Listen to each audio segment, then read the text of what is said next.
Good evening, Ram fans, and welcome to the first Monday night sports show of the semester. I'm Ethan Bird. And I'm Rachel Hallam. The CSU men's basketball team took a trip to Logan, Utah on Saturday.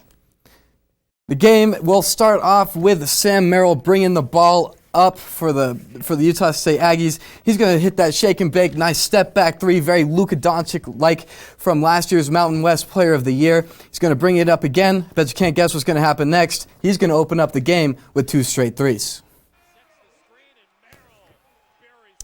And now we're going to have CSU's own Kendall Moore drive it to the basket all by himself for a nice little layup to get the Rams within 1 point. The Rams are going to keep battling, though. Now you got the stalwart veteran Nico Carvacho feeding it to the electric freshman David Roddy. I could get used to seeing that duo all year. It was a battle for sure in the first half. Adam Thistlewood draining a three to tie the game at 31. Here on the inbound, Chris Martin's going to make the smart defensive play and steal. Looks like an easy layup, but nope. Anderson says, good night, goodbye. I'm not going to let you score. And that was really just the story of the second half for the Rams. A strong Utah State defensive output. Yeah, and it was going to get continued with followed up by a step back from Merrill right here. And this is just going to be the momentum changer of the game, and Utah State was going to take control and end the game like that. Yeah, Sam Merrill can shoot. He makes it look easy, but he can also pass. He sees the court like no one else in the conference, and a throw down from last year's Freshman of the Year, Keita. And the final from D. Glenn Smith Spectrum was 77-61. After the game, head coach Nico Medved spoke with CTV. I know the score ended up 16. It didn't feel like that tonight. I felt like the game was a lot closer, and like I said, they pulled away late. But there's a lot of good I think we can build on here. But it's college basketball, right? I mean, you just look around the country and look at these scores and stuff, and so it's one game. We'll go back, and I'm anticipating that game at our place could be different. College basketball expert Jason Ortiz joining us today to talk a little bit about CSU hoops. Jason, what needs to change first of all for the Rams to win on the road? So first off, I think you got to be grateful that you've already played at Utah State and at Boise. Those are probably two of the toughest places outside of New Mexico to play in the Mountain West. And be thankful you don't have to go to New Mexico. That's something CSU doesn't have to do. And I think to get a win on the road, CSU is going to have to start hot and not go on those cold streaks like they had at Utah State. They almost went 7 minutes without scoring a single basket, and that's not going to get you wins at San Diego State, at Fresno State, and those are some of their biggest games coming up. Well, I'm talking a little bit more about improvement. What do the Rams have to do on February 11th when the Aggies come into town?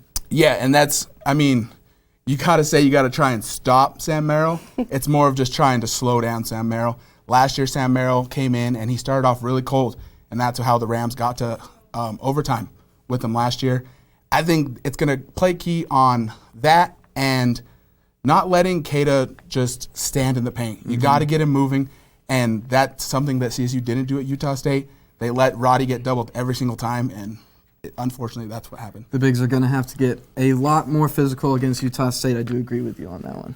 Absolutely. Hopefully something can change for that. Well, thank you, Jason, for being with us today. But sticking with hoops, looking at the CSU women's basketball team, they brought the madness into Moby Saturday afternoon. Here we have Mackenzie Ellis led the Rams offense with 13 points on the night in this game against Utah State. Yeah, and then Andrea Brady would be in control under the basket for the Rams that night with 8 rebounds in the game. Now, the Rams were dominant in the paint as they came out on top with 30 points opposed to the Aggies' 22. Big key difference here tonight was the fact that the CSU Rams got so much more points off turnovers than the Utah State, coming out of the game with 21 points on turnovers while Utah State was held to only 8.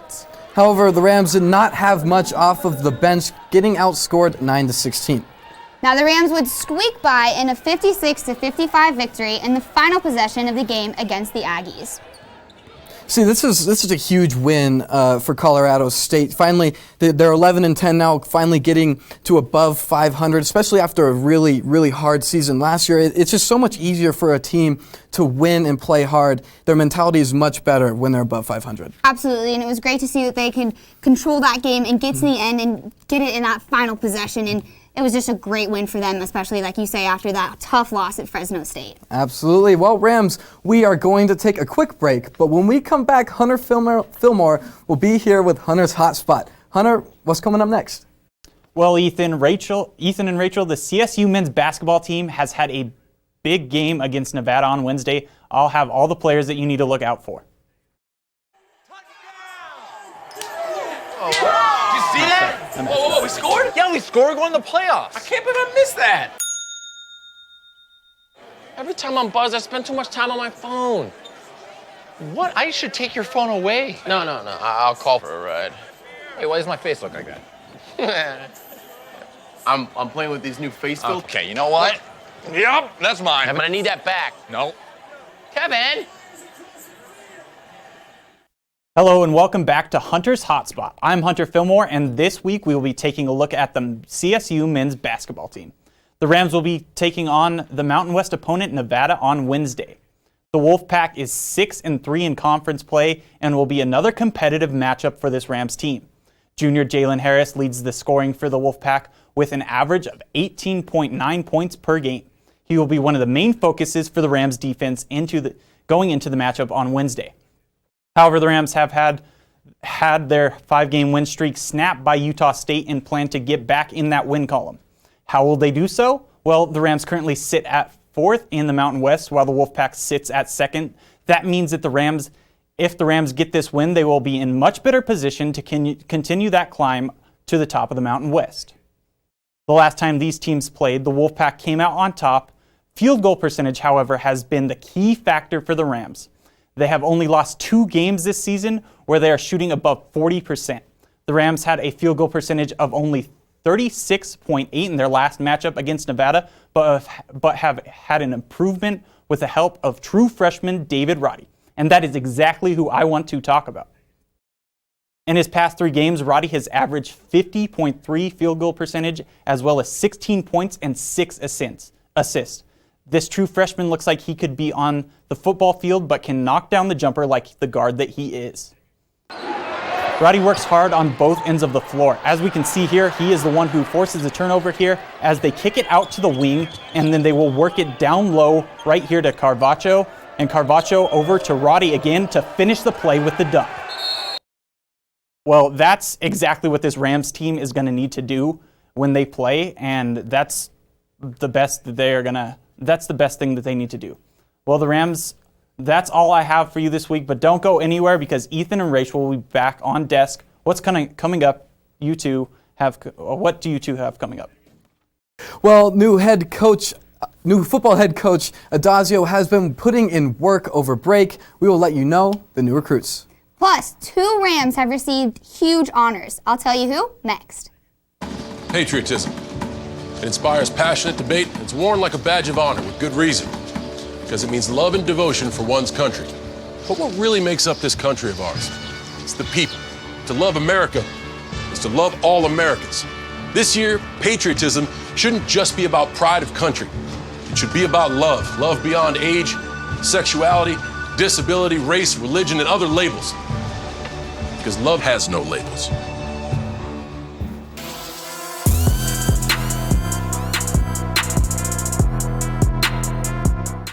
Welcome back from the break. The new CSU head coach Steve Adazio has been busy this recruiting season. The 2020 class currently includes 17 players, 4 of which are from Colorado. Leading that class is Poudre High School offensive tackle Brian Crespo. Crespo, the first player out of Fort Collins to sign with the Rams since 2015, is ranked the 13th best player in Colorado by 24/7 Sports. He is 6'7", 317 pounds, and has the natural gifts to be a talented offensive lineman.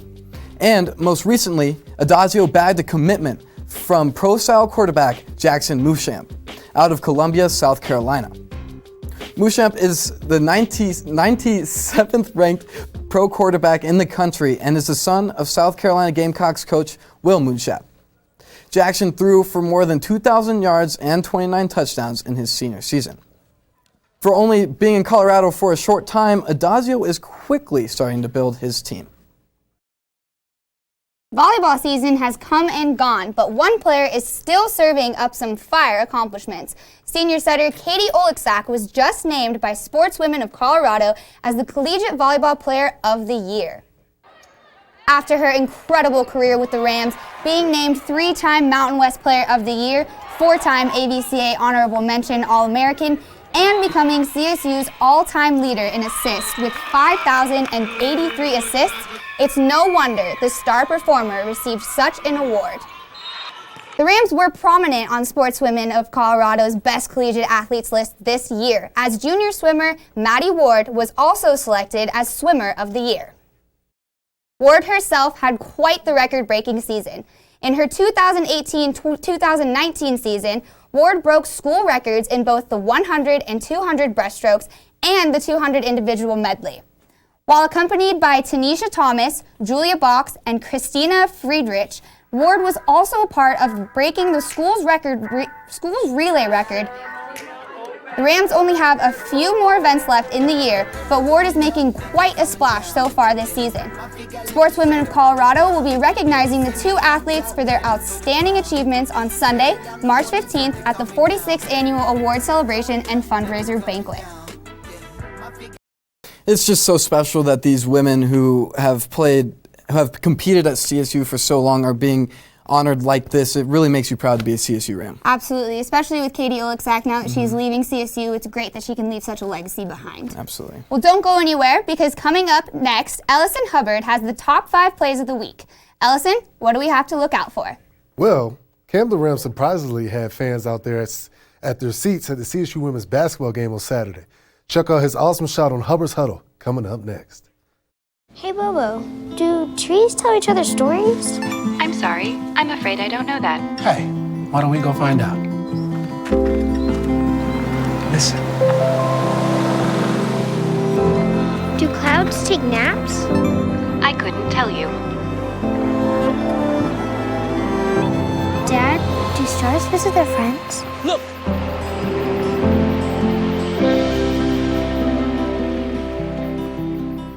Five, 4, 3, 2, 1.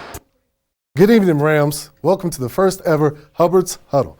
I'm Ellison Hubbard, and tonight I have the best top 5 plays of the week that you must see. Let's break this huddle started with number 5. We have Cam the Ram throwing up the backward shot from half court.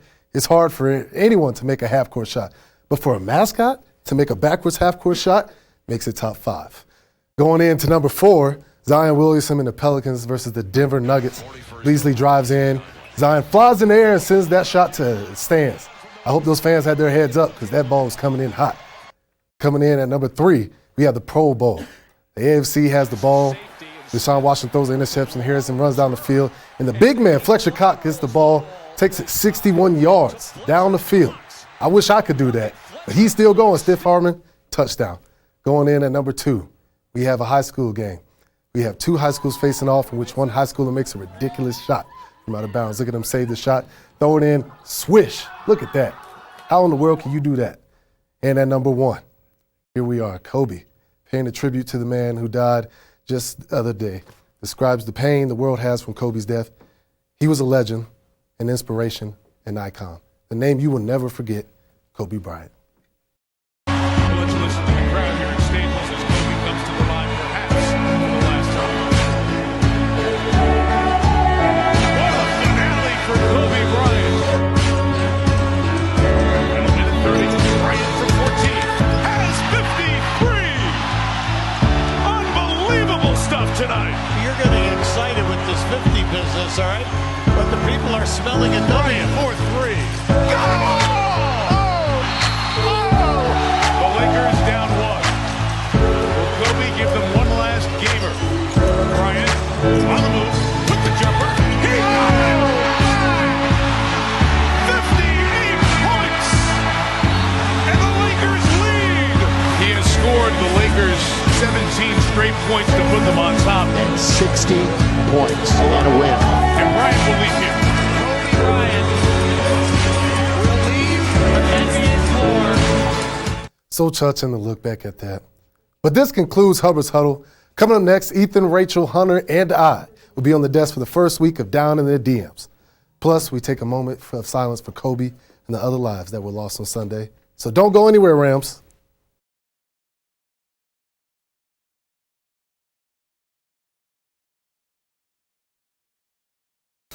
Welcome back, Rams. We asked fans on Twitter to send us their questions, DM us their top questions so we could all talk about it. Let's kick it off with a question from @SamCole123. What are your predictions for Super Bowl 50? I'll start it off here. I think it's going to be a high-scoring game, and the score I have right now is 41-34 with the 49ers taking it. With this 49ers defense, there is no defense that the Chiefs have seen that have been even close to the defense that is playing right now. See, I agree with you. I think the 49ers will come out on top, but I think it'll be a little bit more higher scoring, 38-28, just 4 more points, I know. But you can never underestimate Patrick Mahomes and Tyreek Hill. You know, some of the two most offensively talented guys in the league. But I do agree with you that San Francisco's defense can possibly overcome that. Yeah, and I agree with you both that the Chiefs are going to come out on top, 42-36. It's going to be the Chiefs, Patrick Mahomes, Kelsey, and Hill. They're just going to be blazing the field. And who's going to guard them? You know, Sherman can't do it all by himself. And they do have that defensive pass rush up front. We got Bosa and we got Ford and all of them. But how are they going to handle Patrick Mahomes and those three? You just got to contain him. I mean, he's one of the more mobile quarterbacks in the league. But what are you thinking, Rachel?